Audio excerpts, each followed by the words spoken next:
1 பேதுரு 3ஆம் அதிகாரம் 9வது வசனம் வாசிப்போம். 1 பேதுரு 3ஆம் அதிகாரம் 9வது வசனம்.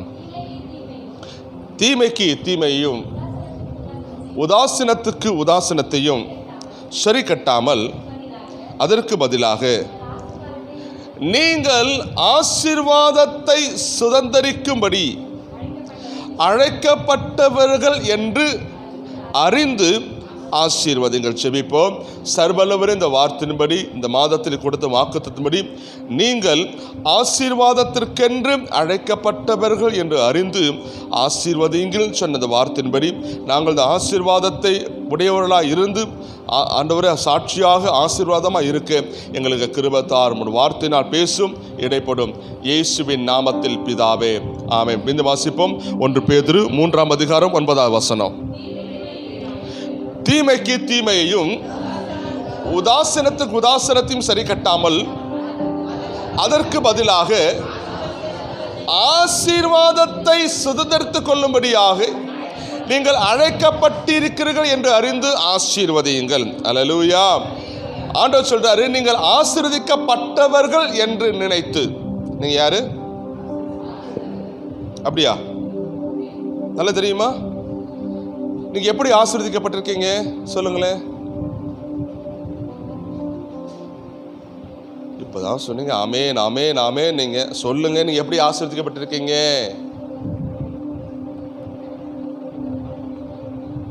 அது மட்டும் கேட்காதீங்க பாஸ், நீங்க கண்ணு வச்சிடுவீங்க, அதெல்லாம் சொல்ல மாட்டேன்.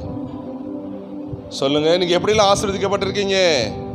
வசனம் சொல்லுது, நீங்கள் ஆசீர்வாதத்திற்கு அழைக்கப்பட்டிருக்கீங்க. ஆதியாகமம் 12:1 சொல்லுகிறது, கர்த்தர் ஆபிரகாமை ஆசீர்வதித்தார், உன்னை ஆசீர்வதித்து பெருகவே பெருக பண்ணுவேன்னு சொல்லி கர்த்தர் அப்போ ஆபிரகாமை அழைக்கும் போது ஆசீர்வதிச்சாரு.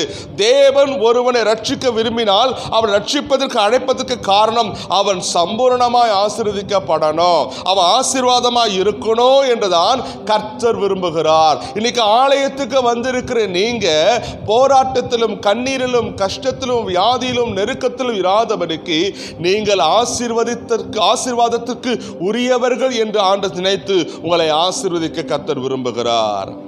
நீங்கள் ஆசீர்வதிக்கப்பட்டவர்கள். பக்கத்துல சொல்லுங்க, நீ ஆசீர்வதிக்கப்பட்டவன். நல்ல வாய் திறந்து நல்லா சொல்லுங்க, நீங்க ஆசீர்வதிக்கப்பட்டவங்க. சத்தமா சொல்லுங்க, கைப்பிடிச்சு சொல்லுங்க, நீ ஆசீர்வதிக்கப்பட்டவள், நீ ஆசீர்வதிக்கப்பட்டவன், அதனால என்ன ஆசீர்வதி. அதை மாட்ட முடியாது பாஸ்டர். சொல்லுங்களேன், நீ ஆசீர்வதிக்கப்பட்டவன்னா என்னை ஆசீர்வதி, பிளஸ் பண்ணு. சொல்லுங்க.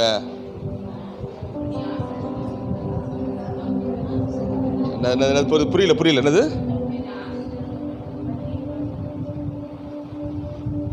நான் ஆசீர்வதிக்கப்பட்டதை நீ என்ன பிளஸ் பண்ணு. நீ ஆசீர்வதிக்கப்பட்டவல்ல, என்ன ஆசீர்வதி. சொல்லுங்களேன். சொல்றது புரியுதா?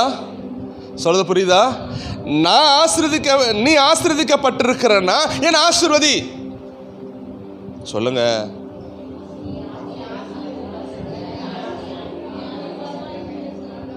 காலங்காத்தில் ஏமா அப்படி பண்ற? நான் எவ்வளோ கஷ்டத்தில் வந்திருக்கிறேன், என் கஷ்டம் உனக்கு தெரியுமா? நான் எவ்வளோ நான் எப்படி அப்படிதானே? இல்லைங்க, ஒன்றுமே இல்லை. ஆனால் கர்த்தர் ஆசீர்வதிக்கிறார். இந்த வார்த்தையை படித்து சொல்லுங்க, நான் ஆசீர்வாதத்திற்கென்று அழைக்கப்பட்டிருக்கிறேன் என்ற தெளிவு நமக்கு இருக்குன்னா நான் ஆசீர்வதிப்பேன். ஆண்டவர் சொல்றாரு, உன்னை சபிப்பவர்களை சபி. இல்லையே, உனக்கு தீமை செஞ்சா தீமை செய்யணும், உன்னை அடிச்சா அவனை மிதிக்கணும். அப்படியே சொல்லுது. இல்ல இல்ல இல்ல இல்ல, உனக்கு தீமை செய்ய நினைச்சாலும் நீ ஆசீர்வாதி. ஏன்னா உனக்கு தீமை அல்ல நான் விதைக்கல, உன்னை ஆசீர்வாதத்தை நான் விதைச்சிருக்கிறேன். எத்தனை பேருக்கு தெரியும்? நீங்க நினைச்சு சொல்லுங்க, நான் ஆசீர்வாதத்திற்காக அழைக்கப்பட்டிருக்கிறேன். சரி, எத்தனை பேர் பஸ்ஸில் போயிருக்கீங்க? பஸ்ஸு போகுது, பஸ்ஸு போகும்போது எத்தனை பஸ்ஸை கை காட்டி நிறுத்திருக்கீங்க?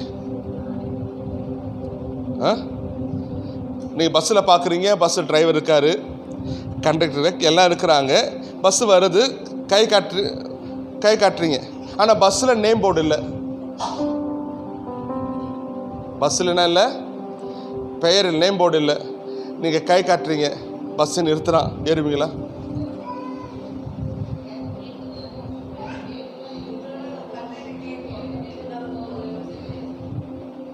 நீங்கள் பஸ்ஸு வருதுமா, பஸ்ஸில் நீங்கள் போகிறீங்க, பஸ்ஸு வருது, கை காட்டுறீங்க, எல்லாம் டிரைவர் இருக்கிற க்ளீன் எல்லாம் உள்ளே இருக்கிறாங்க, பேசஞ்சர் தவிர எல்லாம் உள்ளே இருக்கிற டிரைவர் க்ளீன் எல்லாம் இருக்கிறாங்க. ஆனால் பஸ்ஸில் என்ன இல்லை, பெயர் இல்லை. நீங்கள் ஏறுவீங்களா? கேட்டுட்டு ஏறுவீங்களா? நீங்கள் கேட்குறது லிஃப்ட்டு கேட்கல. நான் சொல்ல அர்த்தம் புரியுதா உங்களுக்கு? பஸ்ஸில் என்ன ஊரும் போடலைன்னா அந்த பஸ்ஸு எங்கே போகுதுன்னு தெரியாது. புரியுதா உங்களுக்கு? அந்த பஸ்ஸு எந்த ஊருக்கு போகாது.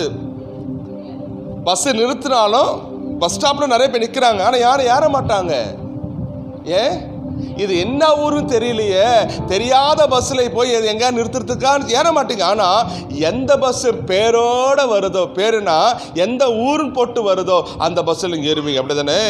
இப்போ நான் கேட்குறேன், நீங்கள் வாரம் ஆலயத்துக்கு வரீங்க, பஸ்ஸில் வரீங்க, ஆலயத்துக்கு நீங்கள் ஒரு பஸ்ஸு ஆலயத்துக்கு வரீங்க, அப்படி ஒரு கற்பனை வச்சுக்கோங்க. நீங்கள் தான் பஸ்ஸு, இப்போலாம் பஸ்ஸில் வரீங்க. ஆனால் பஸ்ஸில் என்ன போடலை, பேர் போடலை. என்ன பேர் போடலை? கண்டமங்கலமா, சின்னபாவ சமுத்திரமா,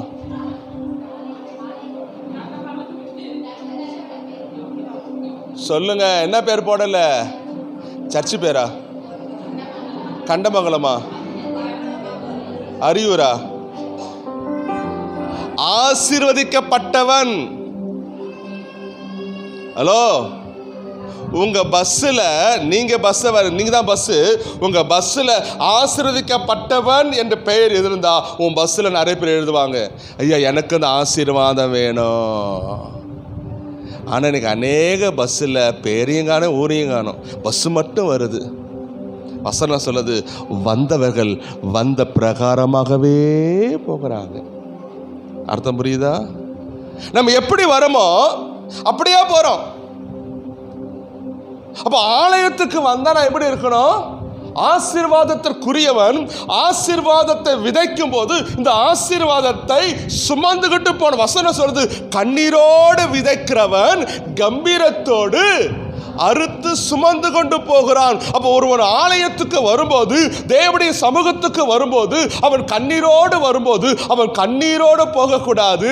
அதற்கு பதிலாய் ஆலயத்தில் விதைக்கப்பட்ட விதையை எடுத்துக்கிட்டு சந்தோஷமா போனோம். அதான் சொல்லுது, வருத்தப்பட்டு பாரம் சுமப்பவர்களே நீங்கள் எல்லோரும் என்னிடத்தில் வாருங்கள், நான் உனக்கு இளைப்பாறுதல் தருவேன். அப்போ ஆண்டவர் சமூகத்துக்கு யாரெல்லாம் வரீங்களோ அவர்கள் எப்படிப்பட்டவங்க? நீங்க சொல்லுங்க, உங்க ஆசீர்வாதமான பஸ்ஸில் யாரெல்லாம் ஏற்றிருக்கீங்க? உங்க பஸ்ஸில் நிறைய பேர் கை கட்டுறாங்களா? கை கட்டுறாங்களா? மறுபடி எங்கே பாப்பாரு? என்னையும் கொஞ்சம் பஸ்ஸில் ஏற்றி பாப்பா, என்னையும் கொஞ்சம் பஸ்ஸில் ஏற்றிட்டு பாப்பா கேட்குறாங்களா? நான் ஆசீர்வதிக்கப்பட்டு இருந்தா கை காட்டுவாங்க. நீ எப்படி சந்தோஷமா இருக்கிறா? நீ எப்படி சந்தோஷமா இருக்கிற? எவ்வளவு நெருக்கம், பாடு, துன்பம், துயரத்திலும் நல்லா தெரியுது நீ எவ்வளவு வாழ்க்கை கஷ்டத்தில் இருக்கிற, நல்லா பார்க்கிறேன். ஆனா உனக்குள்ள ஒரு சந்தோஷம் இருக்கு. எப்படி? இதை ஆசீர்வதிக்கப்பட்டவர்கள் தன் அனுபவத்தில் சொல்லுவாங்க.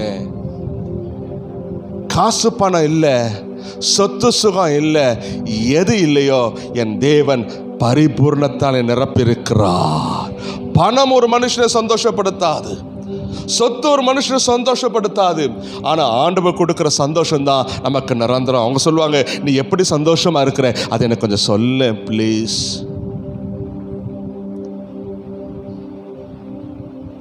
நம்முடைய வாழ்க்கையில இதை நம்ம காண்பிக்கணும். எத்தனை வருஷமா வருத்தத்தோடு பாரத்தோடு சுமந்துக்கிட்டே போறோம். நடக்க முடியல டாடி, நடக்க முடியல. எப்போ?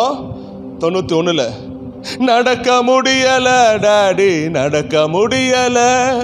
2001 நடக்க முடியல டாடி, நடக்க முடியல.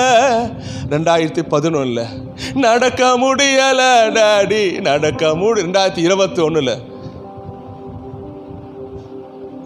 அட எத்தனை வருஷமா நடக்க முடியல நடக்க முடியல நடக்க முடியல நடக்க முடியல. ஆண்டவர் சொல்றார், உனக்கு மான் கால்களை போல பலன் தந்திருக்கிற செய்திக்கு நான் கொண்டு வருகிறேன். நல்லா பாருங்க, நீங்கள் ஆசீர்வதிக்கப்பட்டவர்கள். ஒரு காலத்தில் சாபத்தில் பிள்ளையா இருந்தோம், ஒரு காலத்தில் சபிக்கப்பட்ட சந்ததியா இருந்தோம், ஒரு காலத்தில் அந்தகாரத்தில் இருளில் இருந்தோம். இப்போதோ என் தேவன் ஆச்சரியமான ஒளியிடத்திற்கு அழைத்து வந்திருக்கிறார். நான் இப்ப இருளில் இல்லை, இப்ப நான் யாரா இருக்க? வெளிச்சத்தில் இருக்கிறேன். எபேசியர் 4ஆம் அதிகாரம், நீங்க வெளிச்சத்தின் பிள்ளையாய் நடந்து, நீங்க வெளிச்சத்தில் நடக்கிற பிள்ளை, சந்தோஷத்தில் நடக்கிற பிள்ளை. உனக்கு வருத்தமும் துன்பமும் துயரமும் எது இருந்தாலும் உங்க வாழ்க்கை அந்த இருள் உங்களை மூடாது. ஏன்னா நான் வெளிச்சத்தின் பிள்ளை, எப்பவுமே எரிந்து கொண்டு இருப்பேன். ஸ்தோத்திரம். அல்லேலூயா, அல்லேலூயா. இப்ப நான் செய்திக்கு நான் வருகிறேன். அப்போ இன்னைக்கு ஆண்டவர் சொன்ன வார்த்தை, நீங்கள் ஆசீர்வாதத்திற்குரியவர்கள், ஆசீர்வாதத்தை வெளிப்படுத்துகிறவராய் இருக்கணும். அதான் நீங்க ஆசீர்வதிக்கப்பட்டிருக்கீங்க அப்படின்னா அந்த ஆசீர்வாதத்தை வெளியே காட்டணும். நீங்க இப்போ ஒரு கல்யாணத்துக்கு போறீங்க, சாப்பிட்டீங்களா அப்படின்னு கேட்ட என்ன சொல்லுவீங்க? சாப்பிட்டேன் அப்படின்னு சொல்லுவீங்களா, இல்லை கையை காட்டுவீங்களா? நான் சாப்பிட்டேன்பா, கை காட்டு. மூக்கில் கை வைப்பீங்களா? சாப்பிட்டோன்னு சொல்லுவீங்க. பாரு, நான் சாப்பிட்ட வாசனை இருக்கு அப்படின்னா வேதம் சொல்லு, நீங்க ஆசீர்வதிக்கப்பட்டிருக்கீங்கன்னா ஆசீர்வாதத்தை நீங்க காண்பிக்கிறாளா இருக்கணும். எத்தனை பேர் காண்பிக்கிறீங்க? நீங்க எத்தனை பேர் காண்பிக்கிறீங்க நான் ஆசீர்வாதத்தை பெற்றவன்? எத்தனை பேர் காண்பிக்கிறீங்க நான் ஆசீர்வாதத்துக்குரியவன்? நான் ஆசீர்வாதத்தை காண்பிக்க எத்தனை பேர் சொல்லுவீங்க? சொல்லுங்க. நீங்க ஆசீர்வாதத்தை சுமக்கிறவளாய் அல்ல, ஆசீர்வாதத்தை காண்பிக்கிற நபராய் இருக்கணும். 2 கொரிந்தியர் 12ஆம் அதிகாரம் 7 முதல் 10 வசனம் வாசிங்க. 2 கொரிந்தியர் 12ஆம் அதிகாரம் 7 முதல் 10 வசனம்.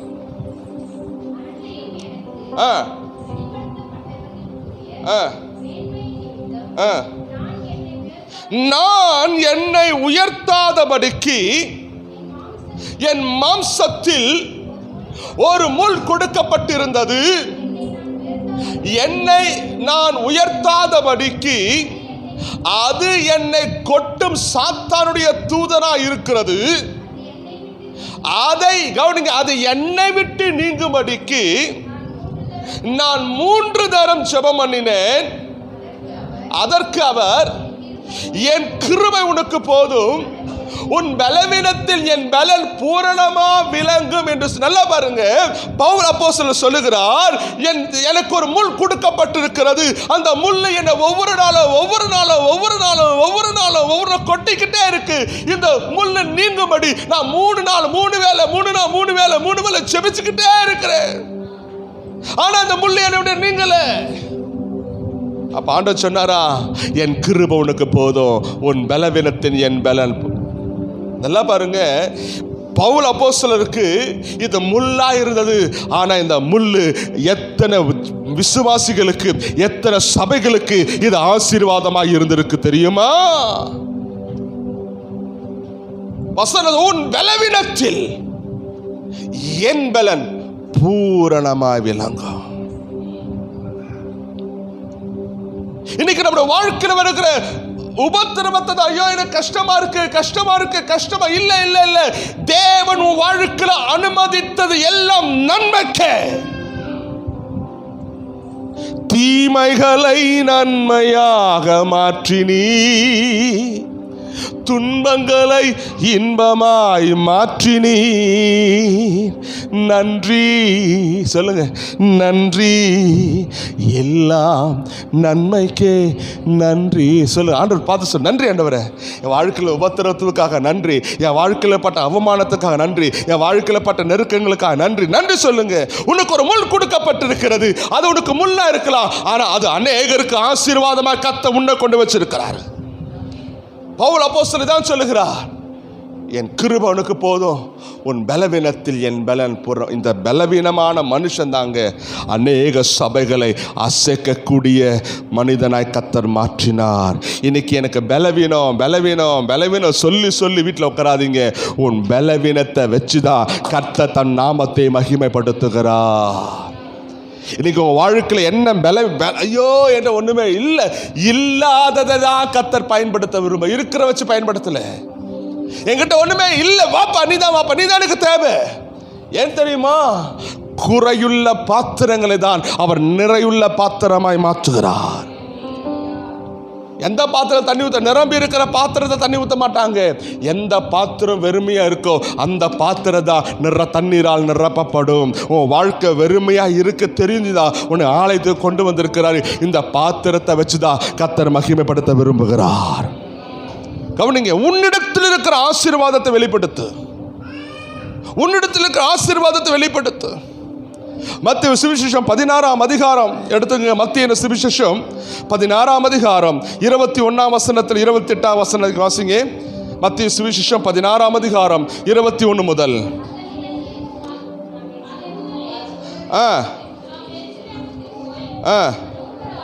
யூதராலும் மூப்பராலும் பிரதான ஆசாரியராலும் வேத பாடகராலும் பல பாடுகள் பட்டு கொலையுண்டு 3ஆம் நாளிலே எழுந்திருக்க வேண்டும் என்பது தம்முடைய சீஷருக்கு சொல்ல தொடங்கினார். நல்லா பாருங்க, தாம் உபத்திரவப்படுவதையும் தாம் கொல்லப்படுவதையும் தன் நொறுக்கப்படுவதையும் தன் சீஷருக்கு சொல்லும் போது அந்த சூழ்நிலையில் ஒருவன் இருந்தான்.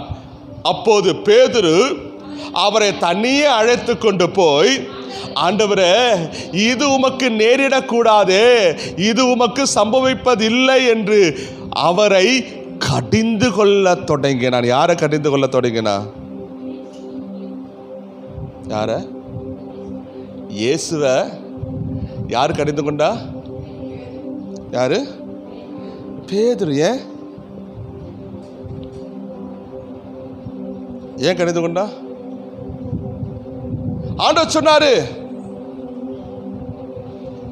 என்னை கொலை செய்வாங்க, நான் பாடுபடணும், மறிக்கணும். இல்ல ஆண்டவரே, இது உமக்கு சம்பவிக்க கூடாது. அப்ப ஆண்டவர் சொன்ன அடுத்த வார்த்தை வாசிங்கம்மா. அப்போது பேதுரு, அடுத்தது மேல அடுத்த லைன், அவரோ திரும்பி பேதுருவை பார்த்து, எனக்கு பின்னால சாத்தானே. எது இடலாம் இருக்கிறா? ஆண்டவர் சொன்ன, நான் கொலை செய்யணும், மறிக்கணும், பாடுபடணும். இல்ல ஆண்டவர், நேரிடக்கூடாது. அப்ப பேதுரை பார்த்து சொன்னாரு, அப்பா சாத்தா, நீ எனக்கு என்ன இருக்கா? நான் யாரு? எதுக்கு வந்தேன்? இயேசு கிறிஸ்து எதுக்கு உலகத்துக்கு வந்தாரு? பாடுபடணும், மறிக்கணும், இதற்காக தான் உலகத்துக்கு வந்தாரு. ஆனா பேதுரு சொன்ன, இல்ல ஆண்டவரே. அப்போ இயேசு கிறிஸ்து வந்ததின் நோக்கத்தை நிறைவேற்றினார்னா, உங்களை ஆண்டவர் ரட்சித்திருக்கிறார்னா அந்த ரட்சித்ததின் நோக்கம் என்ன? நீங்க பாடுபடணும்னு சொல்லல, நீங்க கொலை செய்யப்பட அப்படி சொல்ல. ஆண்டவர் சொல்லுகிறார், நீ ஆசீர்வாதத்திற்கென்று அழைக்கப்பட்டிருக்கிறாய், நீ ஆசீர்வாதத்துக்குரியவன், நீ அநேகரை ஆசீர்வதிக்கணும், அதை திங்க் பண்ணிட்டு அதன்படி நட என்று தான் ஆண்டவர் சொல்லுகிறார். நான் சொல்றது புரியுதா உங்களுக்கு? ஆண்டவர் வந்த நோக்கம் சிலுவையில மரிக்கணும். ஆனா பேதுரு சொல், வேண்டாம் ஆண்டவரே, நடக்க கூடாது சொல்லும் போது, நீ எனக்கு இடல, தேவ சித்தத்தை நிறைவேற்ற கூடாதபடிக்கு தடை பண்ணுகிற சாத்தானே, போ வெளியே. சொல்றது புரியுதா உங்களுக்கு? அப்ப நீங்க தெரிஞ்சுக்கங்க, நான் கஷ்டப்படுவதற்கு தேவன் அழைக்கல, நான் கண்ணீர் விடுவதற்கு தேவன் அழைக்கல, நான் உபத்திரப்படுவதற்கு தேவன் அழைக்கல. என்னை அழைத்ததெல்லாம் நான் ஆசீர்வாதமாக இருக்க தேவன் அழைச்சிருக்கிறாரு. நான் ஆசீர்வாதமாக இருப்பேன், ஆசீர்வாதத்திற்கென்று வாழ்வேன், ஆசீர்வாதத்திற்குள் இருப்பேன் என்று விசுவாசத்தோடு சொல்லுங்க. ஆமென். சரி, நீங்க ஆசீர்வாதமாக இருக்கணும்னா ஒரு காரியம் அடிக்கடி நினைக்கணும். யாருக்கு நீங்களாம் யாரும் ஆசீர்வாதமாக இருக்கணும் விரும்புறீங்க?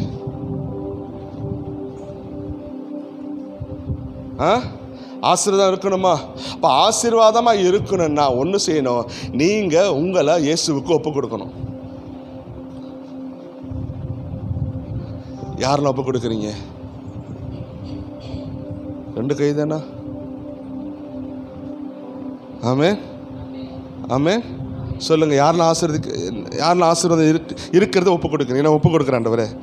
என்னை தருகிறேன் தருகிறேன் உம் கரத்தில், என்னை படைக்கிறேன் படைக்கிறேன் உம் பாதத்தில், உருவாக்குமே என்னை உருவாக்குமே. என்னை உருவாக்குங்க. நான் ஆசீர்வாதமாக இருப்பதற்கு என்னை ஒப்பு கொடுக்குறேன். சரி, இப்போ நான் செய்திக்கு நான் வருகிறேன். இப்போ தான் செய்தி ஆரம்பிக்குது. தோத்திரம். அல்லேலூயா. கவனிங்க, நீங்கள் ஆசீர்வாதத்திற்கென்று அழைக்கப்பட்டிருக்கீங்கன்னா நீங்கள் ஆசீர்வாதமாக இருக்கணும். ஏன்னா இயேசு கிறிஸ்து இந்த உலகத்திற்கு வருவதற்கு நோக்கம், அவர் மரிக்கணும், அந்த நோக்கத்தை நிறைவேற்றினார். அப்போஸ்தலராகிய பவுலை தெரிந்து கொள்ளும் போது இவன் உபத்திரவப்படணும்னா நான் தெரிந்து கொண்டேன். அப்போ ஆண்டவர் ஒரு மனுஷனை தெரிந்து இருக்கும்போது அவனுக்கென்று ஒரு வேலையை வைக்கிறாரு, அவனுக்கென்று ஒரு காரியத்தை வைக்கிறார். இன்னைக்கு நீங்கள் ஆலயத்தை வந்திருக்கீங்கன்னா உங்களை குறித்த தேவ சித்தம் ஒன்று உண்டு. அந்த சித்தத்தை நான் அறிந்து, அந்த சித்தத்தை அறிந்து நான் நடக்கும்போது, நான் என்னோட வாலிப நாட்களில் ஆண்டவர் சமூகத்தில் ஜெபித்தேன். ஆண்டவரே, எதற்காக நான் ஆலயத்துக்கு வந்தேன்? அப்போல்லாம் வார வாரம் வாலிபராக சேர்ந்து ஊழியத்துக்கு போவோம். ஒவ்வொரு கிராமத்துக்கு போய் ஜெபநடை பண்ணுவோம், ஒவ்வொரு கிராமத்தில் ட்ராக்ஸ் கொடுப்போம், நிறைய விஷயம் பண்ணுவோம். அப்போ ஒரு நாள் வாலிபர்களாக கூட நாங்கள் ஜெபித்த போது ஆண்டவர் நாங்கள் கேட்ட, ஆண்டவரே எதற்கப்பா நாங்கள் ஆலயத்துக்கு வந்தோன்னு சொல்லும்போது இப்போ அந்த அழைப்பை கர்த்தர் எங்களை உறுதிப்படுத்தினார். ஆமென். அப்போ ஆண்டவர் ஒரு மனுஷனை அழைக்கும் போது, ஏன்னா நான் ஆண்டவர் அழைச்சார் என்ற தெளிவு எனக்கு இருந்துச்சு. நான் பைபிள் காலேஜுக்கு போயிட்டேன். போன பிறகு அங்கே இருக்கிற சாப்பல் கமிட்டி, அங்கே இருக்கிற கமிட்டி, உன்னை தேவன் அழைச்சிருக்கிறாரா? ஆமாம் பாஸ்டர். எதுக்கு அழைச்சா, ஏன் அழைச்சான்னு கேட்டாங்க. தோத்திரம். அல்லேலூயா. இல்லை நீ உணர்ச்சி வசப்பட்டு வந்துட்டியான்னு கேட்டாங்க. இல்லை இல்லை எப்படி பேசினாரு?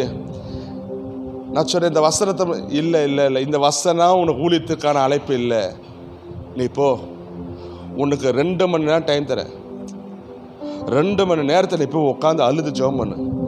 உனக்கு ஆண்டவர் பர்சனலாக பேசுகிற வசனம் எடுத்து உள்ளே வந்தால் தான் உனக்கு அட்மிஷன். இல்லைன்னா பெட்டி எடுத்து வீட்டுக்கு போயிட்டுட்டாங்க. கவனிக்கிறீங்களா? ஆண்டவன் அழைச்சாருன்னு சொல்லி வேலையை விட்டுட்டு, குடும்பத்தை விட்டுட்டு காலேஜுக்கு போயிட்டேன். எங்க பாஸ்டர் லெட்டர் கொடுத்து, ஜீவன் ஊழியத்துக்கு தகுதியுடையவன் லெட்டர் கொடுத்து அனுப்பிச்சிட்டாரு. இந்த லெட்டரத்துக்கு ஓரம் போட்டாங்க. உன்னை என்ன அழைச்சாரு, என்ன வசனம் சொல்லி அழைச்சாருப்பா? இந்த வசனம் ஊழியத்துக்கான வசனம் இல்லை, போ, 2 மணி நேரம் டைம், போ. அப்போ நான் சேப்பலில் உட்காந்து அழுகிறேன், சிற்றாலயத்தில் உட்காந்து அழுகிறேன். ஆண்டவரே, என்னை அழைத்தது உண்மைண்ணா, என்னோட கூட பேசுங்க. அழுகிறேன் 1 மணி நேரம் அழுகிறேன், சத்தம் வரலை. 1.5 மணி நேரம் செபிக்கிறேன், சத்தம் வரலை. 50 நேரம் செபிக்கிறேன், சத்தம் வரலை. எனக்கு பயம் வந்துடுச்சு. ஆண்டவரே, நான் தகுதி இல்லாதவனோ,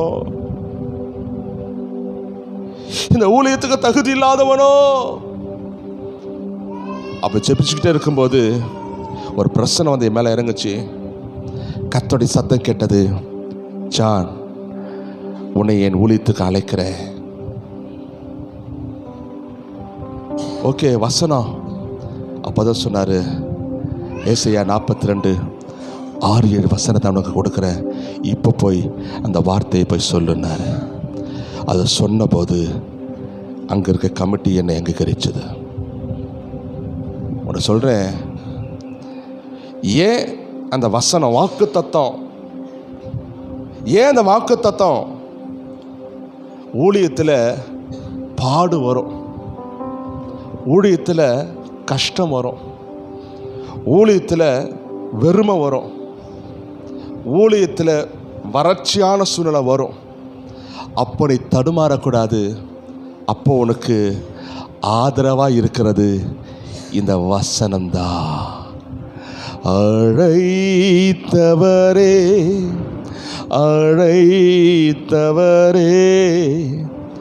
ஊழியத்தின் ஆதாரமே, எத்தனை இன்னல்கள் எத்தனை தேவைகள் என்னை சூழ நின்றாலும் உம்மை பார்க்கிறேன், உத்தம ஊழியன் என்று நீ சொல்லிடும் ஒரு வார்த்தை கேட்டிட உண்மையாய் ஓடுகிற இந்த வார்த்தை. இந்த ஊழியத்தில் ஆரம்பிக்கப்பட்டு இத்தனை வருஷம் எத்தனையோ நெருக்கம், எத்தனையோ வறட்சி, எத்தனையோ பாடு.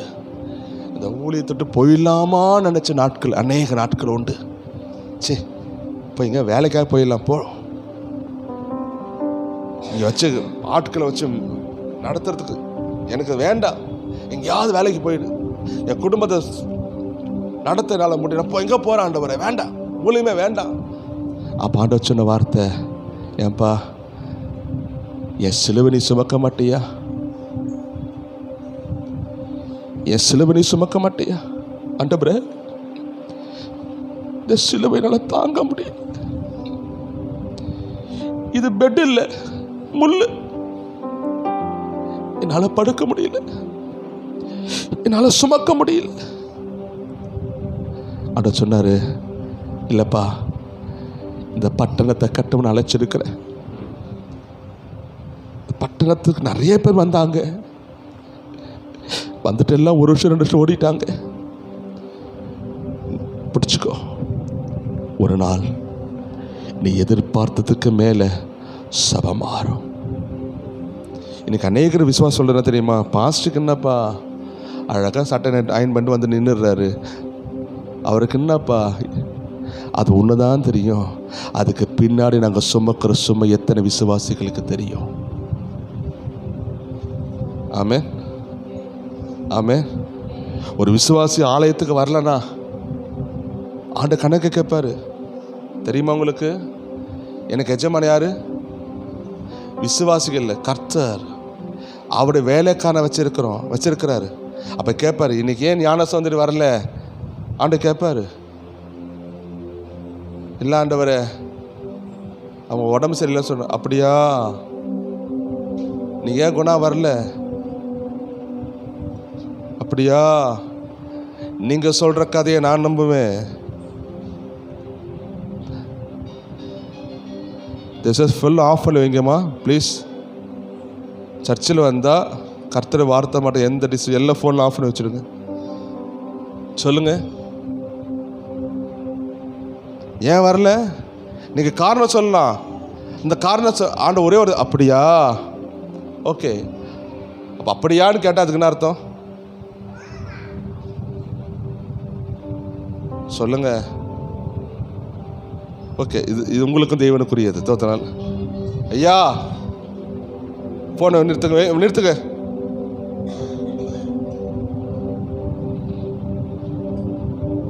ஸ்தோத்திரம். ஃபோன் ஆஃப் பண்ணி வைங்க, இல்லை வெளியே நின்று பிரச்சனை கேளுங்க, உள்ள வராதிங்க. கவனிங்க,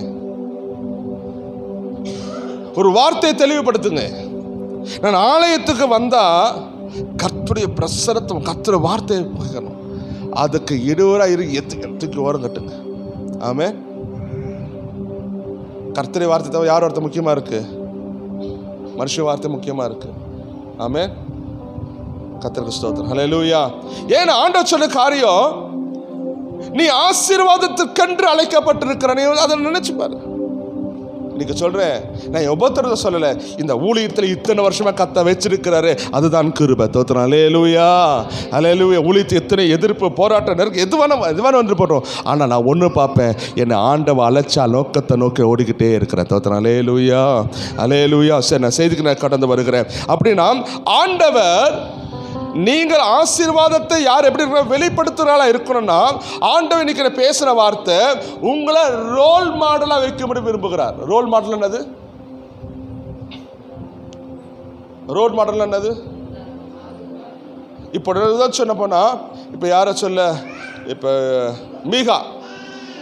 மீகாவை ஒரு சிலையா வரிக்கிறேன்னா, மீகால ஒரு சிற்பமா செய்யறாங்க, பார்த்துருக்கீங்களா? அப்போ இந்த சிற்பம் செய்யணும், ஒரு மாடல் தேவை. ஒரு சிற்பம் செய்யணும்னா ஒரு மாதிரி தேவை. ஒரு மாதிரி இருந்தாதான் ஒரு சிற்பம் வரும். விசுவாசி, நான் ஏற்கனவே சொன்னேன், நீங்க பஸ்ல போறீங்க, பஸ்ஸை கை காட்டுறீங்க, பஸ் நிக்குது, ஆனா பஸ்ல என்ன இல்லை? நேம் போர்டு இல்லை. நீங்க வாரம் ஆலயத்துக்கு வரீங்க, ஆனா ஆலயத்துக்கு வர்ற நீங்க உங்க மேல என்ன இல்லை? இந்த வார்த்தை இல்லை, நான் ஆசீர்வதிக்கப்பட்டவன் என்ற வார்த்தை இல்லை. இந்த வார்த்தை இல்லாதனாலதான் இன்னைக்கு அநேக உங்க வாழ்க்கையில ஏறல. உங்களை பார்த்து ஏன் ஆலயத்துக்கு வரல, உங்களை பார்த்து ஏன் ஆலயத்துக்கு வர முடியலன்னா, நானே தருத்தரத்தில் இருக்கும்போது நான் எப்படியா உன்னை ஏத்திப்பேன். புரியுதா உங்களுக்கு? நானே நெருக்கத்தில், நானே கஷ்டத்தில், நானே உபத்திரத்தில் இருக்கும்போது உன்னை எப்படி லிஃப்ட் கொடுத்து ஏற்றுவேன்? நானே வண்டியில் 4 பேரோட ஒத்திக்கிட்டு வரேன், உன்னை எப்படி ஏற்ற? வண்டியில் இடம் இல்லை, போ போ போ போ போ. நான் சொல்கிறேன், நீ ஆசீர்வாதத்திற்கென்று அழைக்கப்பட்டிருக்கிறாய். இந்த ஆசீர்வாதத்தை உணர்ந்து நீங்கள் ஆசீர்வதிங்க. வாசிங்க 1 தெசலோனிக்கேயர் 1ஆம் அதிகாரம் 6-7 வசனத்தை வாசிங்க. 1 தெசலோனிக்கேயர் 1ஆம் அதிகாரம் 6-7 வசனம். நீங்கள் மிகுந்த உபத்திரவத்திலே பரிசுத்த ஆவி சந்தோஷத்தோட திருவசனத்தை ஏற்றுக்கொண்டு எங்களையும் கர்த்தரையும் பின்பற்றவர்களாகி இவ்விதமாய் மக்கதோனியாவில் ஆகாயிலும் உள்ள விசுவாசிகள் யாவருக்கும் மாதிரியாயிருங்கள். பவுல் சொல்லுகிறார், நீங்கள் விசுவாசிகளுக்கு மாதிரி. அர்த்தம் புரியுதா? ஆண்டவர் சொல்றாரு, நீங்க ரோல் மாடல், நீங்கள் மாதிரி. விசுவாசிகளுக்கு எப்படி யாரா இருக்கீங்க? இப்ப நான் கேட்கிறேன், நீங்க ரோல் மாடலா? சொல்லுங்க, நீங்க மாதிரியா? விசுவாசிகள் மாதிரியா இருக்கீங்களா? யாரெல்லாம்? ஹலோ, நான் ஆசீர்வாதத்துக்கு அழைக்கப்பட்டிருக்கிறேன்னு கை தூக்குனாங்க. சோத்திரம். இப்போ சொல்லுங்க, நான் விசுவாசிகளுக்கு மாதிரியா இருக்கிறேனா? இருக்கீங்கன்னா சொல்லுங்க, என்ன மாதிரி இருக்கீங்க? என்ன மாதிரி இருக்கீங்க? எந்த மாதிரி இருக்கீங்க? சொல்லுங்கம்மா. எத்தனை வருஷம் ஆலயத்துக்கு வரேன்? எத்தனை வருஷம் ஆலயத்துக்கு வரோம்? எத்தனை வருஷமா ஜெபம் பண்றோம்? எத்தனை வருஷம் பைபிள் வாசிக்கிறோம்? நீங்கள் விசுவாசிக்கு மாதிரி இருந்திருக்கீங்களா? அர்த்தம் புரியுதா? 6ஆம் வசனம் போடு தம்பி. 6ஆம் வசனம்.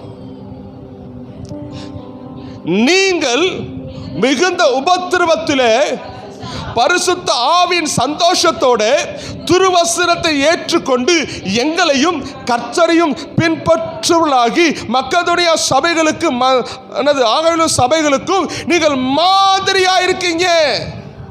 Role model.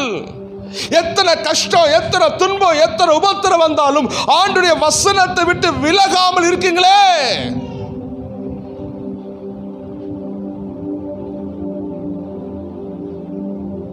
வெளிப்படுத்துற விஷயத்தில் பார்க்கிறோம், உனக்கு கொஞ்ச பலன் இருந்தும் என் நாமத்தை மறுதலியாமல் என் வசனத்தை கை கொண்டிருக்கிறப்பா. சொல்லுங்களேன், மாடலாக இருக்கீங்களா? ரோல் மாடலாக இருக்கீங்களா? மாதிரியாக இருக்கீங்களா? அப்படி மாதிரி இருக்கீங்கன்னா நீங்கள் என்னென்ன மாதிரியாக இருக்கீங்க? இப்போ ஞானசுந்தர் இருக்கீங்க, பக்கத்தில் செல்வி இருக்காங்க. சொல்லுங்கள், மா நீ என்னை பார்த்து பின்பற்றுமா? சொல்ல முடியுமா? என்னை பார்த்து இயேசுவை பின்பற்று. நான் எப்படி நடக்கிறேன் பார்த்து சொல்ல முடியுமா? சொல்லுங்க. இப்போ உண்ணாமலாமல் இருக்காங்க. உண்ணாமலாமல் பாரதிகிட்ட பேசணும். பாரதி, நான் எப்படி நடக்கிறேனோ அது மாதிரி நீ நடக்கணும், சொல்ல முடியுமா? பாரதி இருக்கா, பக்கத்தில் ஜெயின்சிஸ்ட் இருக்காங்க.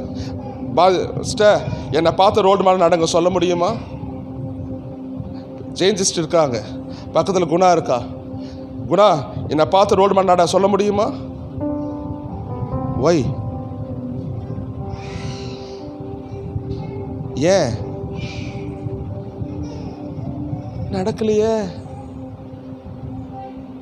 ஆலயத்துக்கு வரேன், ஆலயத்துக்கு வருக, தேவனை ஆராதிக்கிறேன், எல்லாம் செய்யறேன். பட் ரோல் மாடல் மாதிரியா நான் மாதிரியா வாடலை. இதோ வரேன் போறேன், வரேன் போறேன். இதனால உனக்கும் பிரயோஜனம் இல்லை, தேவனுக்கும் பிரயோஜனம் இல்லை. கனி கொடுக்கிற மரம்தான் ஆசீர்வாதம். யாரெல்லாம் மாதிரியான வாழ்க்கையை, ஆண்டவரை நாமத்தை வெளிப்படுத்துகிற வாழ்க்கை யாரெல்லாம் வாழ்கிறோம், அதுதான் மற்றவங்களுக்கு பிரயோஜனங்க. பசியுள்ளவனுக்கு யார் ஆகாரம் கொடுக்குறா? அர்த்தம் புரியுதா? பசியுள்ளவனுக்கு யார் ஆகாரம் கொடுக்குறா? நீங்க திருப்தியா இருந்தீங்கன்னா ஆகாரம் கொடுப்பீங்க. நானே பஞ்சத்தில் அடிபட்டு இருக்கிறேன் ஐயா, நானே பஞ்சத்தில் இருக்கிறேன், நான் எப்படி ஐயா கொடுக்க முடியும்? கவனிங்க கவனிங்க, இந்த வார்த்தையை படித்து ஜெபம் பண்ணுங்க. காலையில் ஜெபம் பண்ண மாட்டு இந்த வார்த்தையை சொன்னார், ரோல் மாடல். நீங்கள் ஆசீர்வாதத்தை பெற்றிருக்கீங்கன்னா இந்த ஆசீர்வாதத்தை காண்பிக்கிறாளா இருக்கணும். Role model. 1 பேதுரு 2ஆம் அதிகாரம் 21ஆம் வசனம் வாசிங்க. 1 பேதுரு 2ஆம் அதிகாரம் 21ஆம் வசனம். இதற்காக நீங்கள் அழைக்கப்பட்டிருக்கிறீர்கள், ஏனெனில் கிறிஸ்து உங்களுக்காக பாடுபட்டு நீங்கள் தம்முடைய அடிசுவடுகளை தொடர்ந்து வரும்படி உங்களுக்கு மாதிரியை வைத்து போனார். பவுல் அப்போஸ்தலன் சொல்லுகிறார், நீங்கள் இயேசுவை பின்பற்றுவதற்கு அவர் உங்களுக்கு மாதிரியை வைத்து போனார். இயேசு உங்களுக்கு ரோல் மாடல்னா அந்த இயேசு உங்களுக்கு என்னென்ன மாதிரியா வாழ்ந்தார் சொல்லுங்களேன். பவுல் சொல்லுகிறார், நீங்கள் அவருடைய அடிசுவடுகளை பின்பற்றி நடங்க. இயேசு கிறிஸ்து எப்படிமா வாழ்ந்தாரு? இயேசு கிறிஸ்துவோட ரோல் மாடல் என்ன? அவர் நன்மை செய்கிறவராக சுற்றி திரிந்தார். அவர் பரிசுத்தமுள்ளவராய் வாழ்ந்தார். என்னில் ஒரு குற்றமும் இல்லை என்று நிரூபித்து வாழ்ந்தார். எல்லா பாவத்துக்கும் எல்லா பிசாசின் தந்திரங்களுக்கும் ஜெயித்து வாழ்ந்தார். எப்படி ஜெபிக்கணும்னு கற்றுக் கொடுத்தாரு, எப்படி வாழணும் கற்றுக் கொடுத்தாரு. இதை பின்பற்றின அப்போஸ்தலர்கள் இப்படிதான் வாழ்ந்தாங்க. இயேசுவோடு கூட இருந்த 12 சீஷர்களும் இப்படிதான் இருந்தாங்க.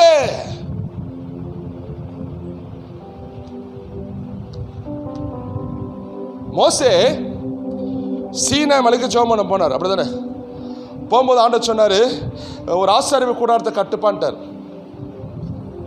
வந்துட்டார். அப்போ ஆசாரிப்பு கூடாரத்தை கட்டணும் என்கிற மாடலை ஆண்டவர் மோசேக்கு கொடுத்தாரா இல்லையா? வாசிங்க, எபிரியர் நிருபம் 8ஆம் அதிகாரம் 5ஆம் வசனம்.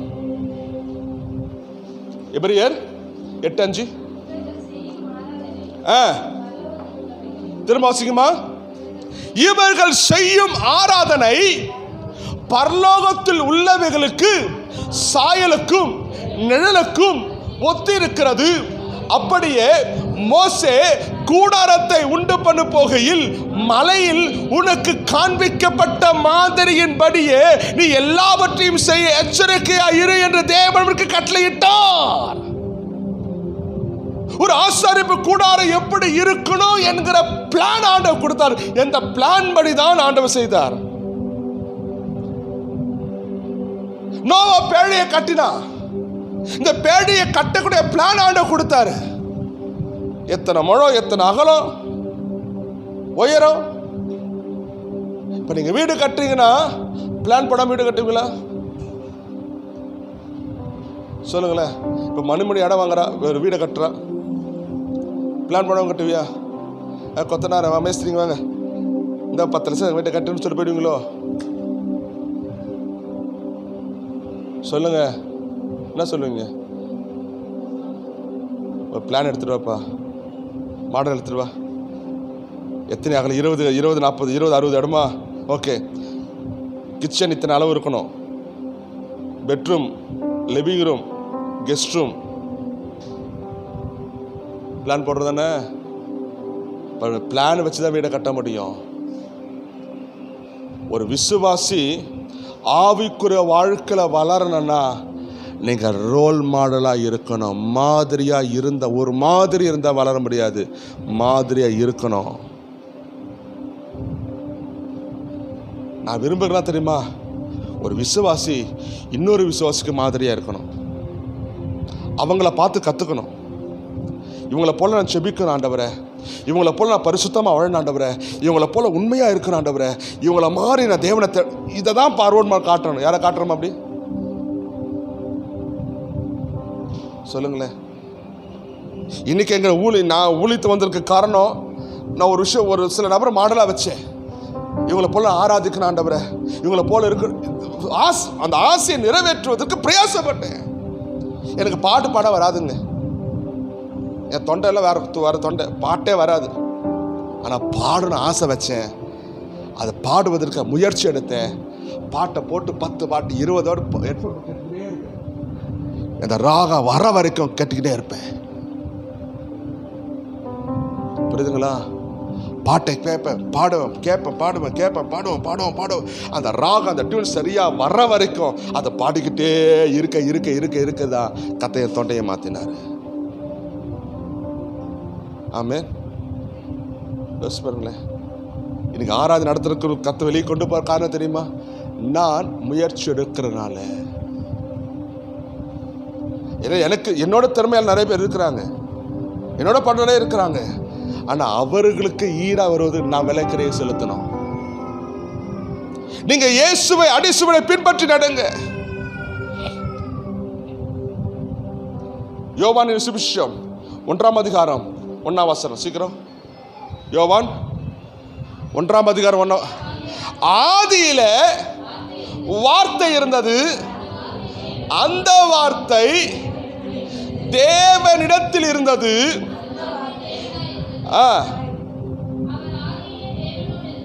நல்ல திருமாசிங்க. ஆதியில வார்த்தை இருந்தா, அந்த வார்த்தை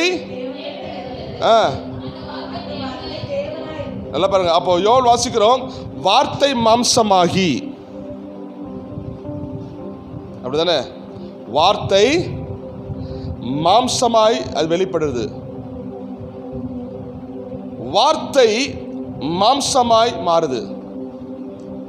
விசுவாசிகள் மாறணும். ஆமென்.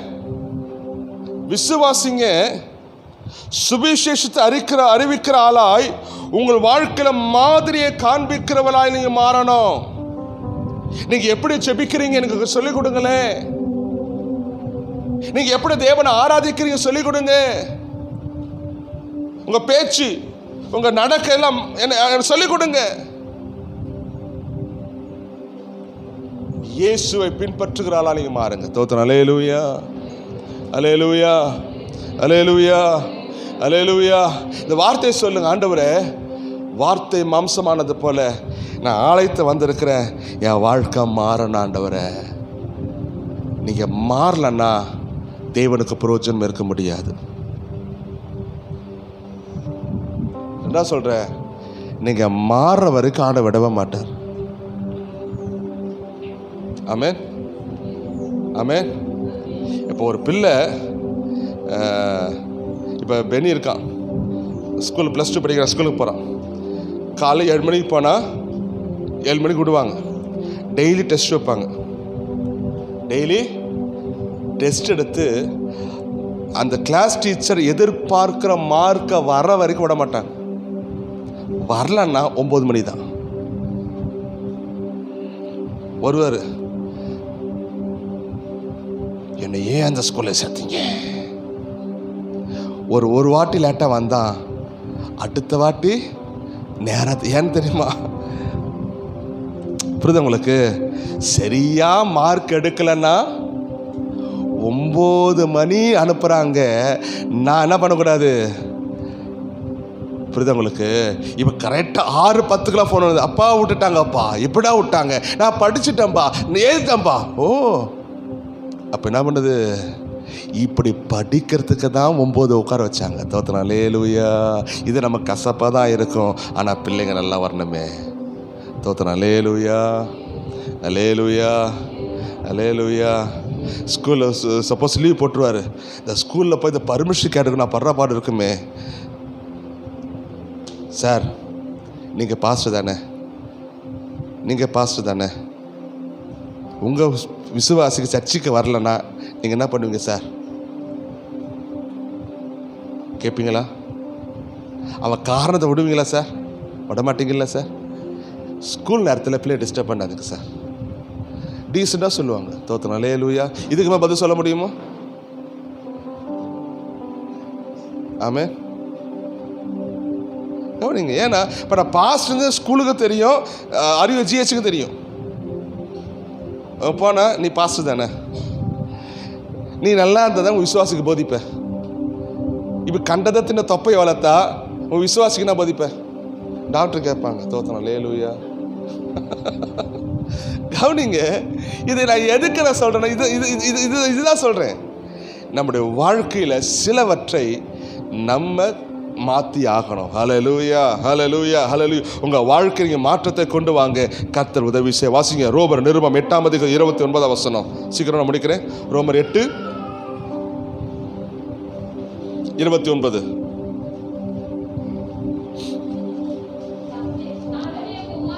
தம்முடைய குமாரன்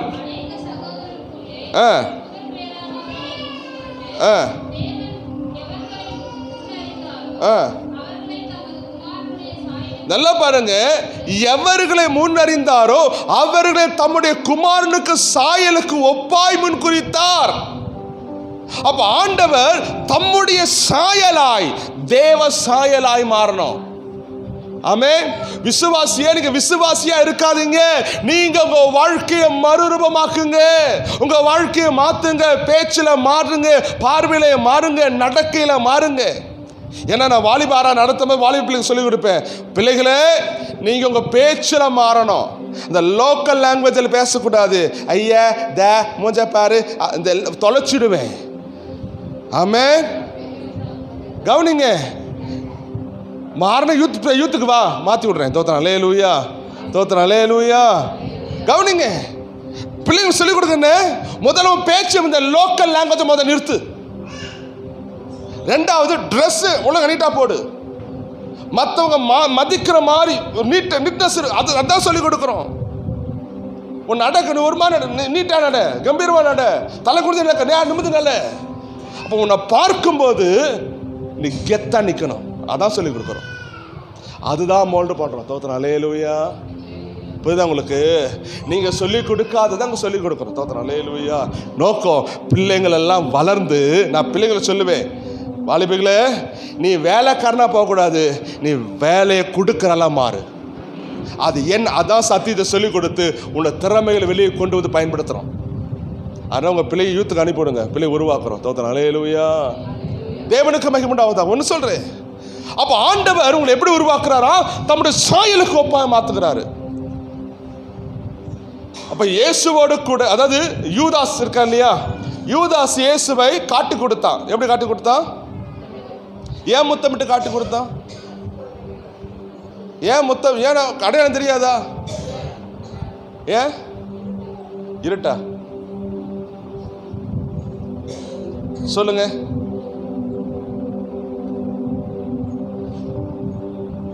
ஏன்னா ஒரு புத்தகத்தை படிச்சு, இயேசுவோடு கூட 3 வருஷம் சிஷ்யர் இருந்தாங்க. இயேசுவோடு கூட எத்தனை வருஷம்? 3 வருஷம். அந்த 3 வருஷம் இருக்கும்போது இயேசுவை போல ட்ரெஸ்ஸு, இயேசுவை போல ஹேர் ஸ்டைல், இயேசு போல தாடி, அவரை போலவே மோல்ட் ஆயிட்டாங்க. தோத்திரம். அவர் பேச்சு, அவர் நடக்க, எல்லாம் எல்லாம் எல்லாம் எல்லாம். அதனால தான் இயேசு சிலுவை அடிக்கப்படும் போது அந்த அரண்மனையில் வேலைக்கார கேட்குறா, நீ இயேசுவோடு இருந்தா நீ பேச்சில் அது மாதிரி இருக்கே. பேதுரை பார்த்து அந்த அரண்மனை வேலைக்கார பெண்ணு கேட்டா, உன் பேச்சில் அது மாதிரி இருக்கே. பேச்சு மாறிடுச்சு. நம்ம யாரோடு கலக்கிறோமோ, நான் திரும்ப சொல்ல, நான் பிறந்தது பாண்டிச்சேரி, வளர்ந்த பாண்டிச்சேரி, ஆனால் மதுரையில் போய் படித்த போது லாங்குவேஜ் மாறிடுச்சு. நம்ம யாரோட மிங்கிள் ஆகிறோமோ அங்கே ஒரு லாங்குவேஜ் வந்துடும். புரியுதுங்களா? விசுவாசி பிள்ளைகளே, நீங்கள் விசுவாசிகளோட ஐக்கிய வைத்து ஜபத்தில் வளருங்க. கதை பேச வளராதீங்க.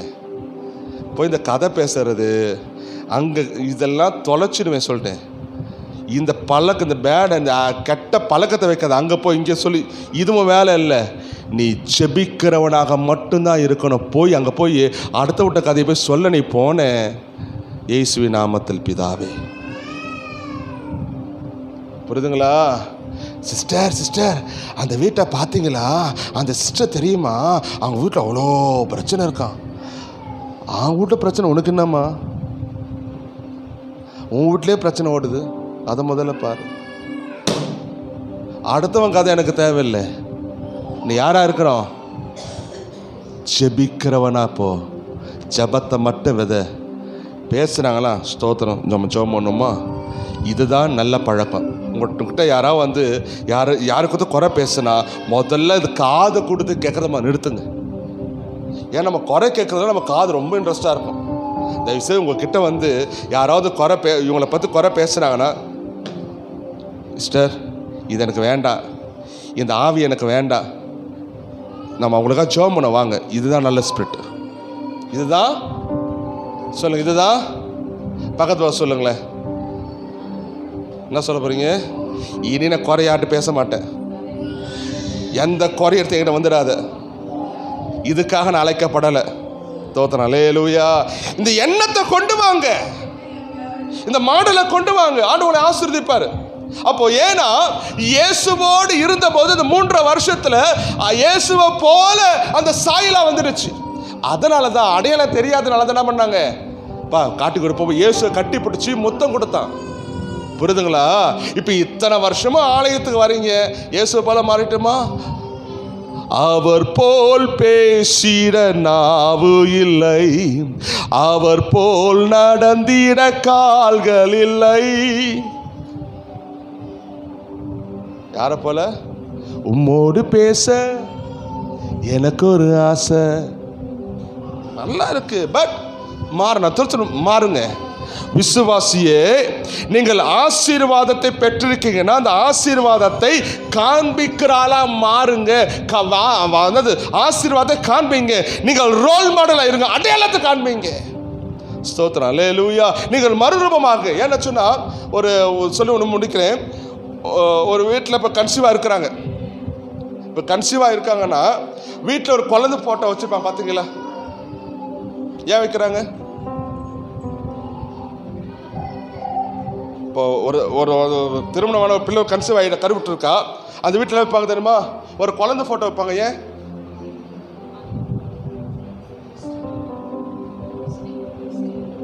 டிஸ்ட்ரிக்டா? எதுக்கு வீட்டில் அந்த பொண்ணு பார்க்குற மாதிரி ஃபோட்டோ ஏன் வைப்பாங்க? Is scientific proof. அந்த குழந்தையை பார்க்க அதை போல எனக்கும் திங்கிங் வரும். புரியுதுங்களா? அதை பார்க்க அந்த குழந்தைய போல என் குழந்தை வெள்ளையா பார்க்கணுமே, அந்த குழந்தை போல என் போல அழகா பார்க்கணுமே, அந்த திங்கிங் வர வர வர வர குள்ள என்ன பண்ணல. புரியுதா? அதனால கன்சீவ் ஆன வீட்டில் என்னது வாங்கி போட்டோ அழகு வைக்கல, அதை பார்த்து என் உள்ள இருக்க குழந்தை வளரும். புரியுதுங்களா? சில பேர் என்ன பண்ணுவாங்கன்னா கருவில் இருக்கிறவங்க பிள்ளைங்க வசனத்தை வாசிக்கிட்டே இருப்பாங்க. பைபிள் வசனம் கேட்க பிள்ளை இடத்துல கேட்கும். சில பாடி துதிப்பாங்க, புள்ள கேட்கும். நீ வயிற்றுல சண்டை போட்டா வெளியே ஒரு பிள்ளை சண்டைக்கார பிள்ளை தான் பிறக்கும். நான் திரும்ப சொல்றேன். ஆமே. ஏன்னா ஒரு சின்ன பிள்ளை இருக்கா, யாரு பேர்? மஞ்சு. கவனிங்க, வரல நான் சொல்றேன். டெய்லி சண்டை தான். ஏமா நீ 8-9 மாசம் பிள்ளைமா, இப்ப நீ சண்டை போட உன் பிள்ளை என்ன ஆகும் சொல்லுங்களேன். ஒரு கதை சொல்லுவாங்களே, அப்பனுக்கு பிள்ளை, நீ சண்டைக்காரியா இருந்தா உன் பிள்ளை சண்டைக்காரியா தான் இருக்கும். நான் சொல்லிவிட்டேன். தோத்திரம். அல்லேலூயா. உண்மையா இல்லையாம்மா? நான் பிள்ளைங்க அம்மா தயவுசே சொல்றேன், நீ பண்ணாத, நீ பண்றதெல்லாம் உன் பிள்ளைய பாதிக்கும், நீ பண்ண டெய்லி செபிக்கிறதா இல்லையோ, டெய்லி சண்டை நடக்கும் 3 வேளையும். நான் சொல்லுங்க, யாருக்கு நஷ்டம்? அவனுங்களே இல்லைங்க. அடிச்சுவடுகளை பின்பற்றி மாதிரியா வாழுங்க. இதுதான் தேவன் எனக்கு கற்றுக் கொடுத்தது. தோத்திரம். அல்லேலூயா, அல்லேலூயா. யோவாசானத்தில் போய் கேட்டாங்க, நீதான் கிறிஸ்துவா? நீதான் கிறிஸ்துவா? இல்லை இல்லை இல்லை, எனக்கு பின்னாடி ஒருத்தர் வராரு. அப்போ இயேசு கிறிஸ்து போய் கேட்டாங்க, நீதான் கிறிஸ்துவா? லூக்கா 16:67 சொல்லுது. ஆமே, ஏன்பா இதை தான்ப்பா உனக்கு நிறைய நாள் சொல்லி இருக்க, உனக்கு புரியலையா? நான் கேட்குறேன். தோத்திரம். அல்லேலூயா. நான் தான் இயேசு கிறிஸ்து. ஆண்டவர் மாதிரியை வைத்து போகிறார். மாதிரியா இருங்க. நான் திரும்ப சொல்ல முடிக்கிறேன். 1 பேதுரு 3:9 சொல்லுது, நீங்கள் ஆசீர்வாதத்துக்குன்னு அழைக்கப்பட்டிருக்கீங்க, ஆசீர்வாதமாய் வாழுங்க, ஆசீர்வாதத்தை வெளியே காட்டுங்க, ஆசீர்வாதத்தை காண்பிக்கிறவளா இருங்க, அதுதான் உனக்கு மாடல். நான் திரும்ப வானிலை வச்சுக்கோங்க, நான் இன்னொரு விசுவாசிக்கு மாதிரியாக இருப்பேன். ஜெபணுமா? பக்கத்தில் கைப்பிடிங்க, ஜெபிக்க போகிறோம். எல்லாம் எழுந்திருப்போம். ஹல்லேலூயா. எல்லாம் ஜெபணும்.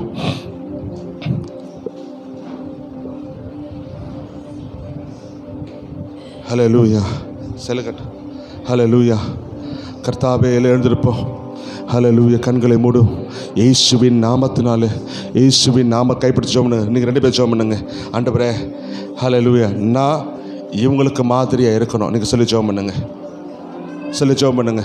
நீங்கள் அவங்க கைப்பிடி, 2 பேரை கைப்பிடிங்க. 2 பேரை கைப்பிடிச்சு 2 பேரை கைப்பிடிங்க. ஜோடியெல்லாம் ஜோடி சேருங்க. ஒத்தையாக நிற்காதீங்க. 2 பேரை கைப்பிடிங்க. 3 பேர்லாம் இல்லை, 2. ஏன் இல்லை? போங்க. இப்போ நீங்கள் ஜெபிக்கிறீங்க, அடுத்த வாரம் வந்து கேட்க போகிறீங்க. நீங்கள் இவங்களுக்கு, நீ வேற பிள்ளையை போடு, உன் பிள்ளையை போட்டு விடு. 2 பேர், நீ வேற பிள்ளையை பிடி. நல்ல சரணி எப்படி போ. ஓகே, சரி, கவனிங்க. இப்போ என்னென்னா, இப்போ நீங்கள் ஜெபிக்க போகிறீங்க. அடுத்த வாரம், ஏன்னா நீங்கள் தான் உத்தரவாதம், புரியுங்களா? உனக்கு நான் ஜெபம் பண்ணு, அடுத்த வாரம் நீ என்னை பார்த்து நடக்கணும். நான் எப்படி லேட்டாக வந்தனோ அது மாதிரி நீ லேட்டாக வந்தோன்னு.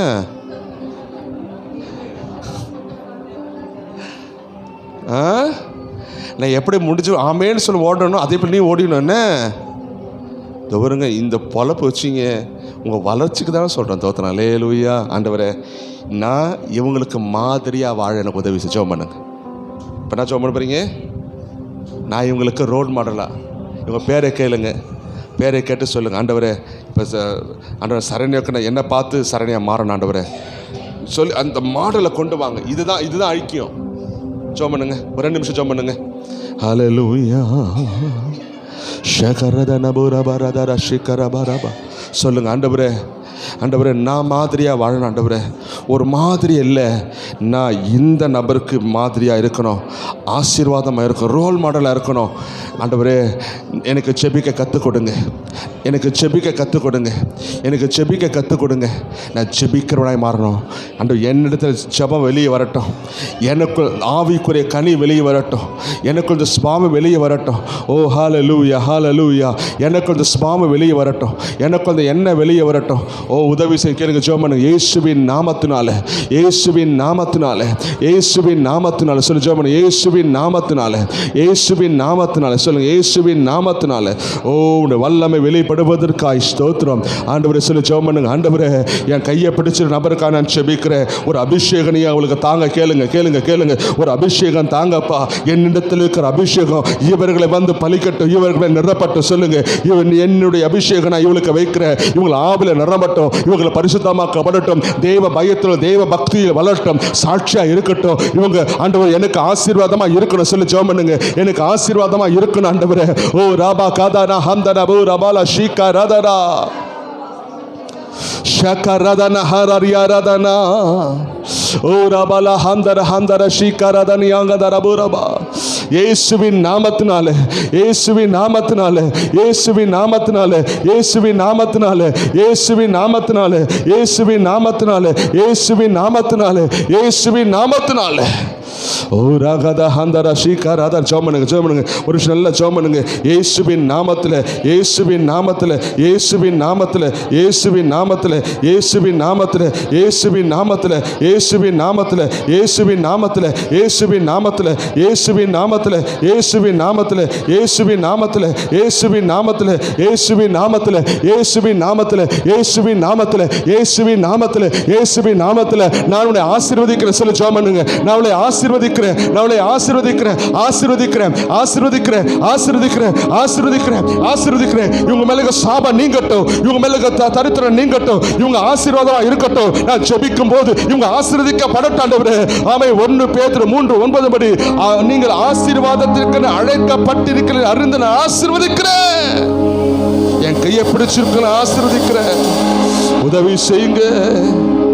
சிகரா எழும்பி பிரகாசி என் மகனே, எழும்பி பிரகாசி என் மகளே. சொல்லுங்க ஆண்டவரே, உங்க வார்த்தையை பிடித்து நான் செபிக்கிறேன். உங்க வார்த்தையை பிடித்தவன் நான் செபிக்கிறேன். உங்க வார்த்தையை பிடித்தவன் நான் செபிக்கிறேன். எனக்கு உதவி செய்யும். நான் எரிந்து பிரகாசிக்கிற விளக்காய் மாற உதவி செய்யும். எனக்குள்ளாக ஒரு அக்னியை போடுங்கப்பா. ரீபாலாதாலா ஷீகராதனா ஓ ரீபாலா ஷீகராதனா பூரபாலா தியாக்கரா ஷிவராதனா ஹரியாரா. இயேசுவின் நாமத்தினாலே, இயேசுவின் நாமத்தினாலே, இயேசுவின் நாமத்தினாலே, இயேசுவின் நாமத்தினாலே, இயேசுவின் நாமத்தினாலே, இயேசுவின் நாமத்தினாலே, இயேசுவின் நாமத்தினாலே, இயேசுவின் நாமத்தினாலே.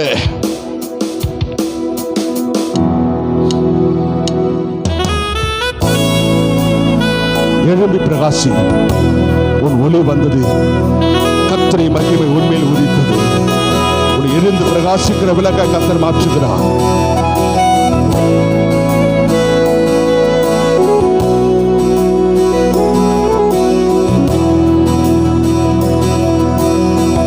எழும்பி பிரகாசி என் மகனே, எழும்பி பிரகாசி என் மகளே. உன் ஒளி வந்தது, மகிமை உதித்தது. உன் ஒளி வந்தது, மகிமை உதித்தது. மகிமை உன்மேல் உதித்தது. அவர் மகிமை உன்மேல் உதித்தது. எழும்பி பிரகாசி என் மகனே, எழும்பி பிரகாசி என் மகளே. ஒளி வந்தது, மகிமை உதித்தது. உன் ஒளி வந்தது, மகிமை உதித்தது. மகிமை உன்மேல் உதித்தது. அவர் மகிமை உன்மேல் உதித்தது. நெகிழப்பட்டாய் நீ, கைவிடப்பட்டாய். ஒருவரும் கடந்து நடவாததாய். நெகிழப்பட்டாய் நீ, கைவிடப்பட்டாய். ஒருவரும் கடந்து நடவாததாய். நித்திய மாட்சியாய், தலைமுறை மாட்சியாய். நித்திய மாட்சியாய், தலைமுறை மாட்சியாய்.